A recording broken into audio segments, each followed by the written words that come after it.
ফতুল্লা থানা জাতীয়তাবাদী ওলামা দলের আয়োজনে বেগম খালেদা জিয়ার রোগমুক্তি কামনায় কোরআন তিলাওয়াত ও দোয়া মাহফিল অনুষ্ঠিত।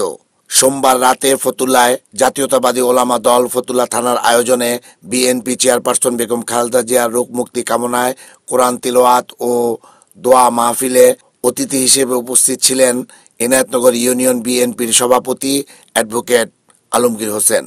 এ সময় ফতুল্লা থানা জাতীয়তাবাদী ওলামা দলের ফতুল্লা থানা ও এনায়েতনগর ইউনিয়ন নেতৃবৃন্দ উপস্থিত ছিলেন। দোয়া মাহফিল পূর্ব হামনাত পরিবেশন করেন মাদ্রাসা শিক্ষার্থীরা।